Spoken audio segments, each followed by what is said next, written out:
In this video, I'm taking my Night Lords to a Horus Heresy Tournament.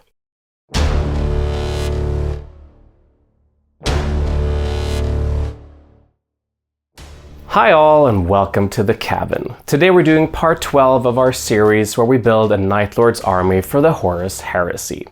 A lot of things have happened since the last video, so let's get right to it. We published part 11 mere days before the release of Horus Heresy 3rd edition, and it's a bit ironic that I finished my 2,500 points army just in time for it to be invalidated. Well, once I got my hands on the new books, I sat down and revised my army list for 3.0, and this is what I came up with. It's mostly the same, with a few additions in the form of a Centurion, an extra tactical squad, and an extra rapier battery. I also changed the loadout of a few units, but more on that later. I immediately got to work assembling the new units, because I only had a couple of months until it was time for the Horus Heresy Tournament at Malmö Wargaming Weekend IX. I decided to use Mark III bodies for the tactical squad, and for the Centurion I used the Mark II body from the Saturnine box, with a few bits from the melee upgrade kit, shoulder pads from the command squad upgrade, and a head from the 40k Nemesis Claw kill team. While I'm working away at the units, let's take a look at the lore I've come up with for this new Centurion of the army. Cue Age of Darkness narrative voice. Zuth Rovatarion was born on Nostramo during the last years of the Night Haunter's rule, just before the arrival of the Emperor. Though curse had rid the world of crime, conditions were still harsh for much of the population. An orphan, Zuth kept to himself, not daring to associate with any gang, lest the Night Haunter come for him, just as the Dark King had done with the boy's parents. To survive, Zuth hunted the rodents of the streets, and sometimes he would also feast on the corpses displayed by Kurz as cautionary examples. People on the street began calling him the Vulture, and rumors abounded that the boy was cursed, an ill omen to be avoided. The Crimson Coda gang took it upon themselves to rid the streets of the specter of the damned, but each young ganger who ventured out to hunt the Vulture was never seen again. Finally, half a dozen aspirants of the gang managed to track the boy down in a collapsed warehouse. Unbeknownst to them, the Legion was following their hunt, a recruiter observing from the shadowed gantries above, waiting to see who was skilled enough to take down the prey. However, the Vulture would not prove easy to catch. Stalking the rubble in the pitch-black storage rooms with only a broken shard of glass as a weapon, Zuth slit the throats of his enemies, fading back into the shadows after each kill until only he remained breathing. The Night Lord's recruiter then revealed his presence and jumped down to corner the boy, who, terrified, dropped to his knees, asking if the armored giant was the Night Haunter come to punish him. The Astartes laughed and said that the boy would be taken to the stars and, if he was strong enough, he would indeed get to meet the Dark King one day.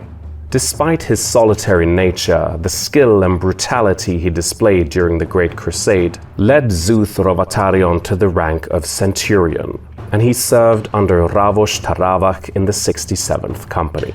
It would be during the drop site massacre at Istvan V that the Vulture's name would once again rise to infamy.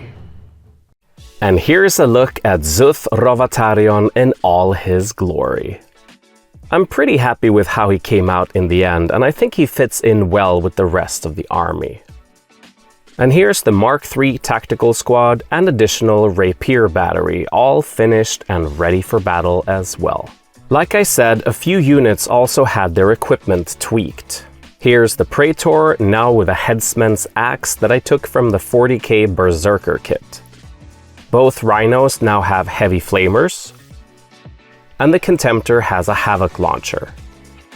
I also added a Flamer and a Vexilla into the Terror squad, as well as giving the headsman a chain glaive and plasma pistol. I managed to finish everything the night before I had to leave for the tournament.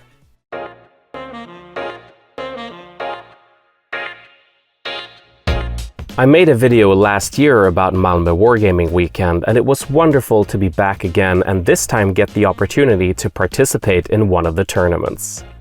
This year, Gustav Lee organized the Horus Heresy event, and we were fighting over the planet Värn during the Loyalist invasion of the Cygnus system. All the missions were custom written for the campaign, and my first game was against Andos and his Dark Angels. We played Landfall, where the goal was to secure as many 24-inch by 24-inch zones as possible on the table. I ended up scoring 2 zones at the end of the battle, getting 6 victory points, while Andos got 3 zones and also the Last Blood for a total of 11 victory points. So no revenge for the Thramas Crusade this time, but it was a great game. The highlight for me was his unkillable Rhino. It had all 3 status effects on it and went down to 2 hull points, but the machine spirit just wouldn't give up. Also, I once again apologize to Andos for breaking the Paragon blade on his Praetor. Sorry. After a minor Loyalist victory where the Emperor's forces managed to secure their landing zones, it was time for Game 2 and the Rolling Advance mission. This one had 6 objectives worth between 0 and 3 VP, with higher values further away from your deployment zone. I played against Halvor, who had traveled from Norway with his Imperial Fists. This was probably my favorite game during the whole weekend, and Halvor was truly a blast to play with. My Night Raptors managed to do their job and score Vanguard 4 early on, but then Halvor slaughtered them with his Saturnine Terminators in turn 2. Meanwhile, his Saturnine Dreadnought was really hard for me to kill, but Halvor managed to blow up one of my Dreadnoughts, and the explosion hit 3 of my squads around it, killing a bunch more guys. It was a game full of great moments that ended in victory for Halvor with 35 points against my 24. Planet-wide, the traitors managed to claim a victory, and we moved on to grab and go for the last game of the first day. Both sides were trying to find ancient cogitators amidst the rubble of a shattered command center and extract data from them. The scenario used 3 objectives, each with a pool of 8 points, which you deducted from every time you scored from them. The caveat was that a unit had to perform a successful intelligence check in order to score points. I played Game 3 against Mikael and his Ultramarines army. He actually hosts his own Horus Heresy event in Denmark called The Burning of Asperup. As we set up the game, we made a mistake though, and set up 7 objectives instead of 3. Yeah, we were looking at the picture but not reading the rules thoroughly enough. So this game ended up with very high scoring. In my first turn, I was holding 4 objectives but failed every single intelligence check for a total of 0 VP. However, in the following turns, I was able to get 27 points, while Mikael only had 8. At this stage, he was starting to really destroy my army though, and thanks to counteroffensive, he reached 23 points at the end of turn 4. I would have won there, but the game went on to a 5th turn on a 4-up, which it did. With only my Praetor left, Mikael was able to completely wipe out my entire army and ended up with 37 points to my 27. It was a crazy game, and even though we played it wrong, it was still fun. The Loyalists managed to claim a victory, so the next day we played Fog of War, where the mission was to find an entrance to a subterranean command complex. The scenario used 12 objective markers, of which only 4 were real and worth 2 VP, while the rest were fake and worth 0 VP. I played against Björn, one of my friends from our local club who I went on this trip with. He also brought Ultramarines and got the first turn. Björn positioned his army well and was able to check 6 of the objectives on the board, resulting in 3 of them being real. I, on the other hand, was only able to check 3 objectives in my first turn, all of which were fake. During my second turn, I checked the remaining 3 and finally got the last real one. Despite my bad luck, it was a great game. My Night Raptors were able to slay Björn's command squad, and my Praetor killed his Centurion and Champion in consecutive challenges. I also got some double points in the last turn from counteroffensive, but Björn ended up winning with 37 points to my 22.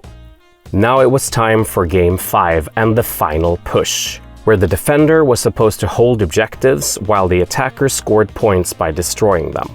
My last opponent was Jonas with his really nice Solar Auxilia army.